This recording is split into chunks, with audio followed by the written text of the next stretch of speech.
This show is proudly brought to you by the #Me Network.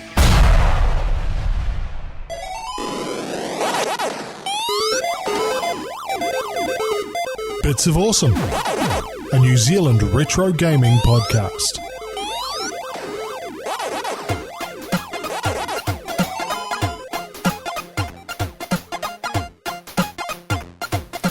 Welcome to the first ever episode of Bits of Awesome. This is a New Zealand retro gaming podcast, but not limited to New Zealand. We're going to be basically talking every week, or every fortnight, about a particular game, what we've found, maybe some news, and some background on us as well. I'm Phid McAwesome, and via Skype we've got Evil Cud. Hello there. So basically, I think for this first ever show, we should probably have a bit of a chat about us as collectors and gamers. We should. I think it's a good idea. So I think that begs the question, when did you start collecting? Mate, February for me, which I'm a noob in the collecting side of things. What about you? Well, I've been collecting on and off. I worked it out the other day for about 7 years. That's old dog, eh? Yeah, but I sort of started things off very casually. A friend of mine, he had a mate who worked at a video store, and the video store had this massive, what we now call a cache of games. Also known as our living room. Yeah, exactly. Well, nowadays it's our living room, isn't it? But back then it was sort of the PS2 era, this was, and coming into the PS3, Xbox 360 era, so it was that sort of in-between stage, and the video store had obviously decided, we haven't used these machines for a while, we'll just dump them, and they were literally about to chuck them all out, and I said to my mate, I said, well, shit, these are all bloody games that I grew up on, tell them I'll take them. So he turned up in the back of his little CRX, Master System 1, a Nintendo 64, an NES, and a Super NES. Nice. Would that be the ultimate collector's carcass, a video store? I think so, eh? Like, it's a habit I've gotten into now when I go to a little backwater hick town, as I'll pop into the video stores and say, oh, whatever happened to your old machines? No, pro tip right there. Yeah. Well, I haven't struck it lucky with that one, but I'm hoping one day they'll say, oh, we've got them in boxes out the back, we've had them since the 80s. Oh, mate, we still sell them down here in Timaru. So yeah, I've been collecting since, that's probably when I first started, and like I said, it was a very casual sort of start. I sort of sat on those machines for a while, just picking up the odd game here and there, and I didn't really start to get serious about it until a couple of years ago. I picked up off Trade Me, and if you're listening internationally, Trade Me is like our eBay in New Zealand. That's full Trade Me. And I picked up a copy of Street Fighter on the Mega Drive for $45. Nice. I remember the missus was like, $45, that's a ridiculous amount of money to spend on an old game. She's since seen me spend more money, so... Can't have done too bad. Well, in that same game now, I've been offered upwards of $100 for that same game now, because it's in mint condition with the book and case and everything, so... Nice.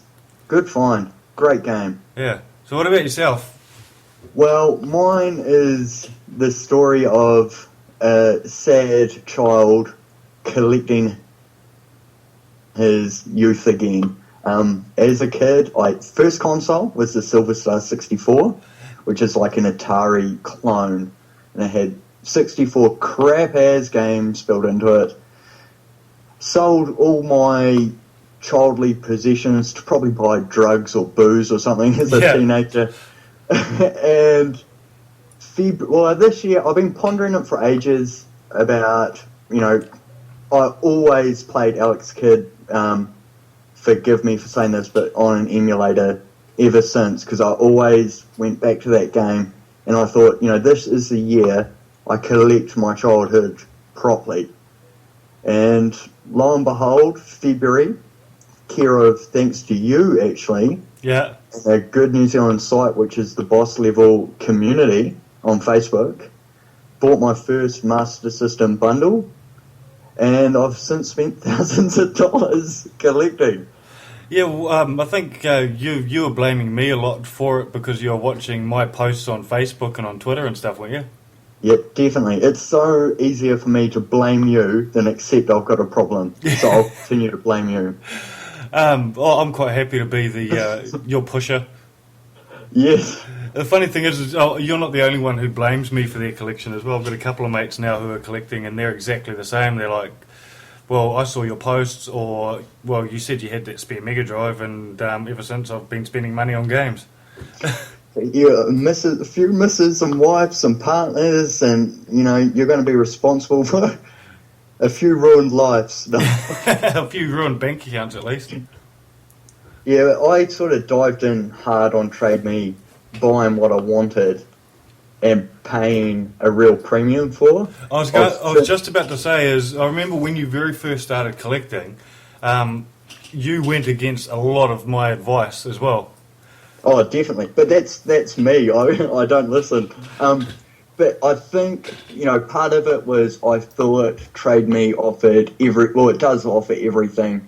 But the deeper you become part of this community and the deeper you get into collecting, the more you realise how fucking bad it is for the community. But, yeah, that's another story altogether, I think. Yeah, exactly. But I tend to agree. It's Trade Me's a good place if you're just wanting to pick up the odd game. Yeah. But we've got this real sort of thing happening in the retro gaming community now of people who are actively attempting to make a buck and going out there and buying these games at garage sales and stuff for what I'd call a reasonable price. And then they're chucking them on Trade Me at exorbitant markups to make a buck out of it. Yeah, and as long as you add rare on every common game that you've got and you list it, some muppet's going to buy it. And if you look at Trade Me now, go through the Sega Master System listings, search rare, and I guarantee you there may be one rare game actually in that list. The rest are all commons being sold by people that they just don't give a fuck and they're out to make money and don't care. Well, you've got that, generally those are the ones that want to make money, but then you get on the buy and sell pages on Facebook and you just get the guys who actually have no idea what they're selling, and they'll say, oh, I've got a Master System, these are rare as now, bro. Yeah. No, they're not rare, I've got 6 of them in my shed. I've got 12 of them and I don't know what to do with them. Yeah. Yeah, that's like the sad thing with it, because these people go to Trade Me for their prices. And I think I probably got stung a little bit by that in my early collection. When I say early, I'm still young, but if you look at my collection, it's different. But, I think I was probably quick to hit buy now on big things and then, not care until I didn't have any money and then realise, hold on a minute, there's other ways for doing this. Yeah, exactly. So, and that's sort of where I find the joy is, when I did decide I was going to start getting serious about it a couple of years ago, I sort of made the point of I was going to enjoy the hunt for these things instead of just the buy. Oh, and that's what it becomes, since learning the wrongs of my way, the garage sailing, despite my grandmother reseller that I've got to deal with, and, those finds are probably my best because, you did it off your own back. Which sounds completely ridiculous, but... Oh, yeah, I mean, it's the hunt is the joy. If you've got a box of Master System games that you've paid $20 for, you pull them all out, they're all complete, you're just like, oh my god, this is a great score. And you feel better about the investment you've made rather than if you've bought 15 games for $200 and you go, payday isn't for another fortnight. Yep, I know how that goes. So what do you think would be your best pickup or your best find in your time of collecting? My best find so far, it's actually one that caused quite a bit of discussion on an American buy and sell, not a buy and sell, American collectors group that I'm in, because they'd never even heard of the machine. And it was the Sega SG-1000. Nice. That caused a bit of a stir amongst New Zealand people, if I remember correctly. Yeah, well, see, somebody chucked it up on Trade Me, and I threw an offer at the guy straight away, and he accepted it straight away, put a buy now down, and I hit buy now and got it. However, somebody then got in touch with him and said, hey, Phid's ripped you off, which this guy didn't consider himself ripped off, and this is sort of the thing that annoys me, is like, it's not ripped off. This person didn't want the thing anyway. I've offered him a decent value. He's happy, I'm happy, everyone's thing. And then you just get another jealous collector, or either a jealous collector or a bitter buy seller, who jumps in on it and they're like, no, you could have got $200 for that, $300 for that. Yeah, and that's, again, the downside of Trade Me. You know, this stuff is ultimately only worth what, A, we're willing to pay for, or B, what someone's willing to let it go for. Yeah. There's no set value on these items. We, you know, as buyers, I think we decide what the value is. Yeah, and well, see, I don't know what your sort of mathematical equation is for it, but I sort of look at how many of them were released at the time, how popular were they. So a good example I use is, okay, the SG-1000, the SG-1000 was not a popular machine anywhere in the world. It was only released in New Zealand, Taiwan and Japan. Yeah. So that one there was quite a rarity. I would have quite happily paid a wee bit more than I did pay for it, but I got it for a good price. However, I've since seen the SC3000, which I already own one of those, but there's a few of them popped up on Trade Me and people are wanting like $300 for it plus. Yeah, I saw the $500 one. He's dreaming. He's dreaming, mate. Yeah, far out. And that's, it goes back down to that evils of Trade Me. So your best pickup is the SG-1000? Oh, easily the SG-1000. I still haven't scored one that tops that yet. It's actually the one item on my list that's itemised on my insurance policy. Yeah, that's pretty nice. So, and I saw another one of those go for, you know, over $300, which was tempted, but I still think, nah, that's too high for me. Yeah, one day I'll come across a yellow one at a garage sale or something. And that was a friend of ours who bought that. Yeah, no, he's a bit of buyer's remorse, is it? And that one too, He messaged me not long ago and said he's considering selling it because he doesn't really need it. He's a Master System guy. Yeah. And at the end of the day, and I've had the same thing, I bought a whole lot of consoles and games and stuff early on that I really didn't want. I didn't actually know what I wanted, but, you know, I think it would still look pretty good on the shelf. So what's your best score so far? There'd be two. One, I'd have to give a notable mention to Trade Me for my Master System 3. That was pretty rare in terms of, they released in Brazil, not very common here at all, and one view, which was me, and I can't remember, I think it was $60 buy now with 4 Tech Toy complete games as well, which I can't remember what they are. One's the Flintstones, and I remember that because the game is shit. Yeah, a lot of those Tech Toy ones are crap though. Yeah, and then probably the best pickup in recent memory was actually a local trader mag. It said Sega and Mega Drive games. Gave the guy a call. Do you still have them? He was like, yeah, I still got them. Someone else is on the way, but they're not here yet. If you get here first, you can have them. And I was like, right, fucking got in the car, FPOS machine even, flying to this place, like, fuck, I got to get there first, and Mega Man for Mega Drive was in that box. So, yeah, that's probably one of the best finds I've had, and I, collected a fair few for the Master System collection that I needed, the Mega Drive games, but yeah, Mega Man, no manual, but it's still Mega Man for Mega Drive, which is pretty rare, yeah, and complete, yeah, yes, no need, but it's, yeah, it is what it is. It's mint, except it doesn't have a manual. One of these days you'll come across a crappy copy with a manual though.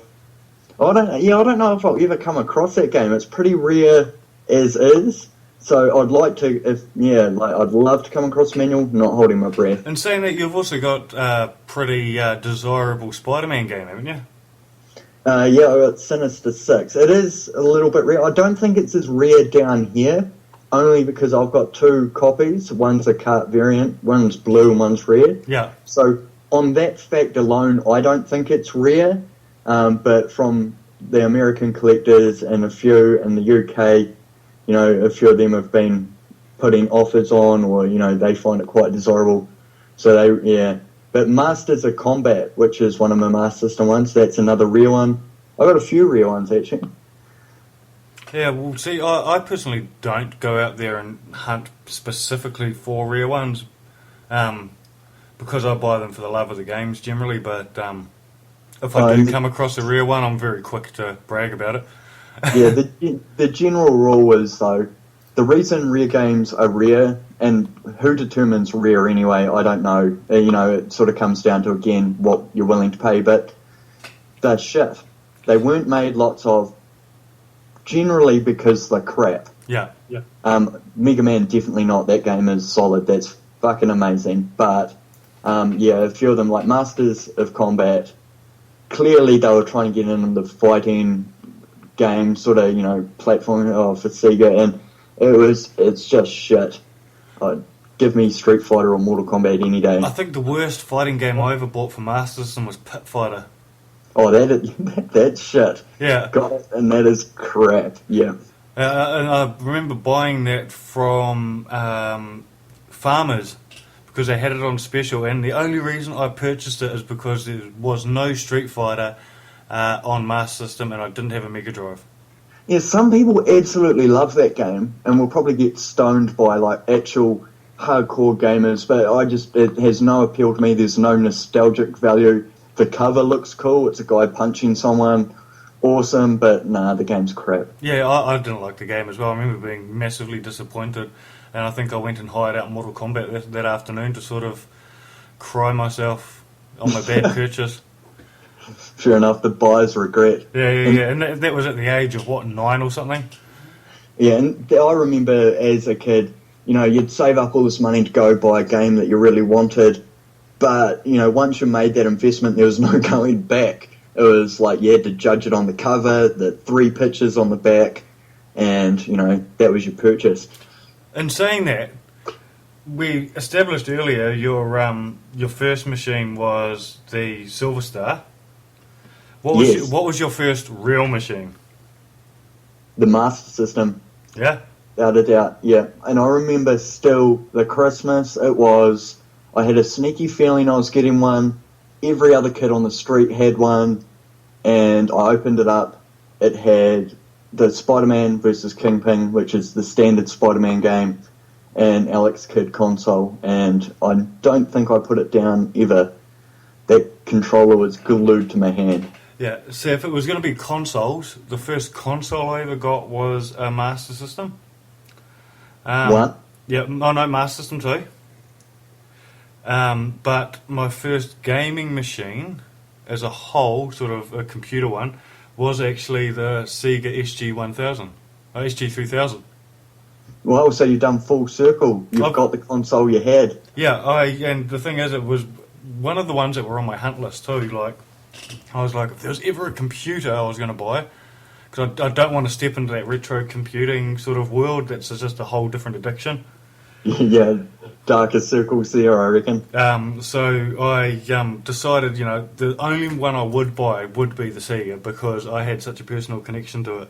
And so I got that. But then when we got our first console, because nobody had games for this bloody Sega SG-1000, or SC-1000, sorry, 3000. Nobody had the games for it, even though it was a relatively popular machine in New Zealand. It wasn't popular enough to call it popular. Yeah, and do you think, I find this with now as well, like you said before, you have about 6 Master Systems in your shed. I've got probably about 12 loose ones here. People bought a console. What's happened to these games? Did every family just have a console and no games? Well, that is a weird one, eh? Like, I had a guy a couple of weeks ago did a drop-off to me, and he had in a suitcase, he had a NES, a Sega Master System, an Atari 7800, and that might have been it actually. Yeah, those were the three machines he had. And he had one game, and it was the 25 or whatever it is game for the Atari. He had nothing for the Nintendo, nothing for the Sega. Yeah, and I had a pickup similar where I went out to someone's place. I actually got 3 Master System consoles, Mega Drive, the Hanamex, all this old, like, great console goodness, and like 3 games or something. I wonder what, I just think people bought the consoles. Who knows? Yeah, well, see, that is a funny one, sort of. Yeah, there has to be those games out there. Right, so before we bore everyone with how long we've been collecting for, what would be your worst pickup that you've done in your collecting time? My worst pickup? Yeah, we've all had bad pickups. Oh, my worst one. I've had one that I haven't gone through with, purely because the guy was a complete joke with what he had. It was a Facebook buy and sell post I put up. Anyone got any Sega games or Nintendo games or even Sony games, blah, blah, blah, blah. He goes, I've got a stack of PlayStation games, mate. I go, PS1. Stack. Yeah. It sounds promising. Yeah, and that's exactly what I was like. I go, PS1 or PS2? Or PS1, mate. Oh, awesome. What sort of condition are they in? They're fine, mate. Absolutely good condition. And I thought, okay, how much do you want for it? He goes, I'll tell you what, you make an offer when you see them. I was like, perfect, because I'd rather do these deals in person anyway. Yep, damn straight. Turn up there, and he had like literally a stack of games, of about 20 games. This is sounding good. We're meant to be doing bad pickups. No, wait. And they were a stack of loose CDs all on top of each other. Oh. Naturally, because they'd always been kept as a loose pile, one on top of the other, they were scratched not just on the surface, the reading surface, but also on the top image surface. Horrible. And I said to the guy, I'm not even interested, mate. Ouch. Yeah. Ouch. That sucks. And to think that stack of games somewhere, there's probably a stack of broken PS1 cases somewhere. Yeah, exactly.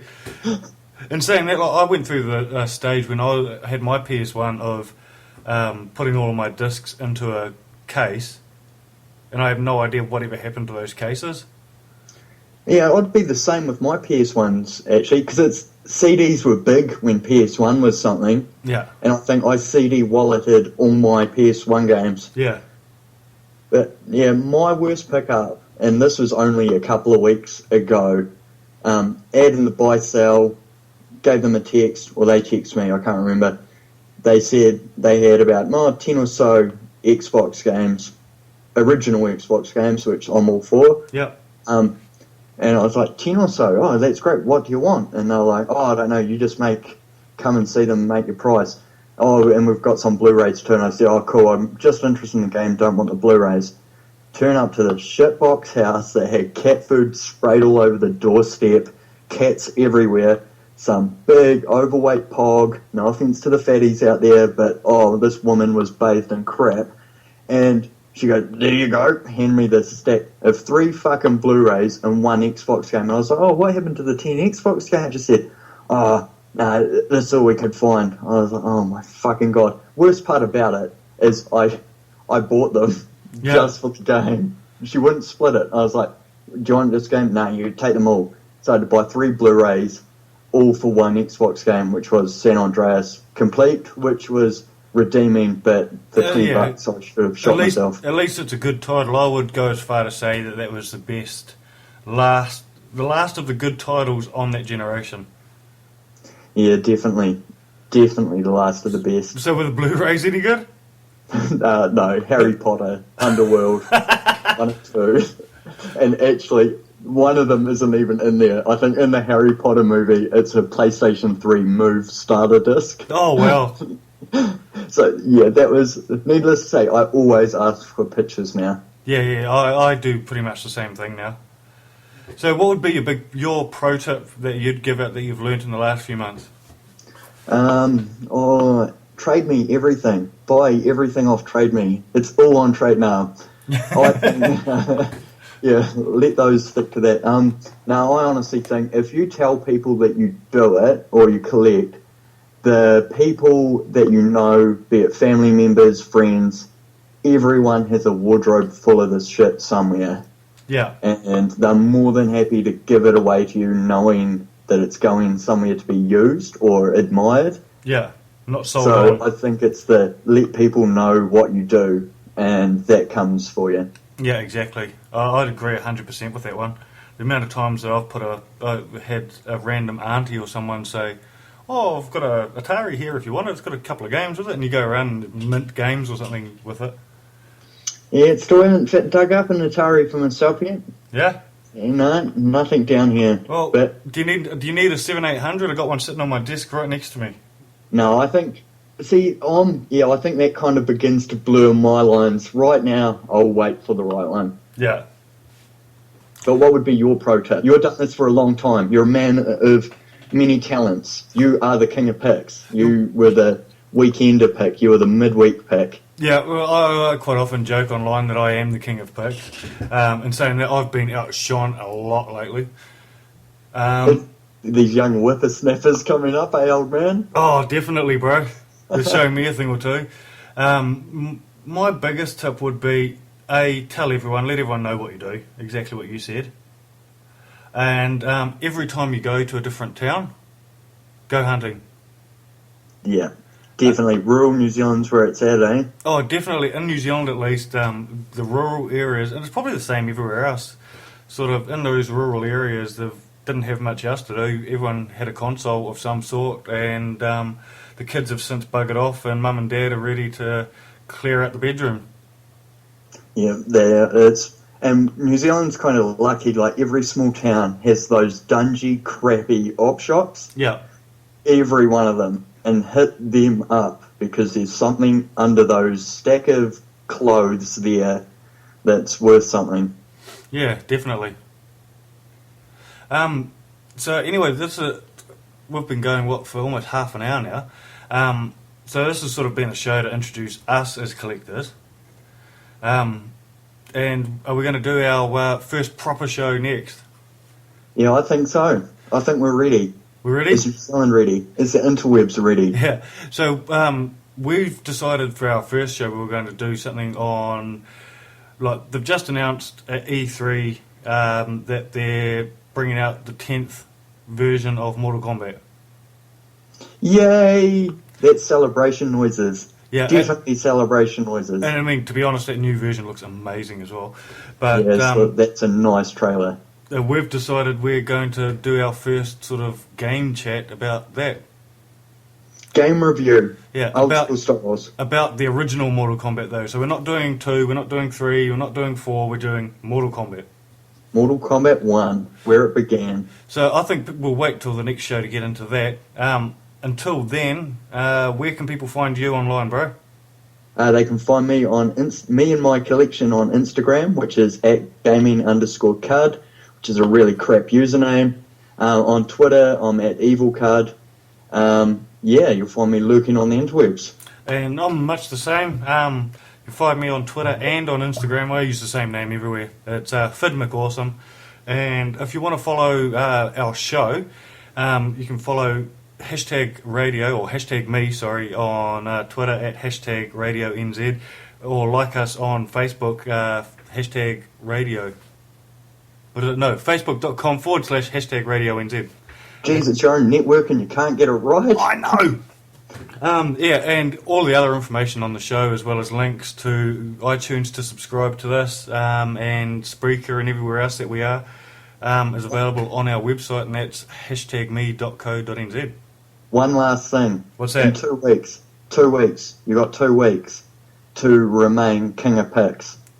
This time, our next show, whose pick is the best pick from that time, wins king of picks for that run. So next fortnight, we will decide out of me and you who is the king of the picks for that fortnight. That's right. It's a bit of a gauntlet for you. Throwing down the challenge. That's a good challenge. So until next time, that's us. Yeah, keep safe. All right, make sure you hit save. hashtagme.co.nz.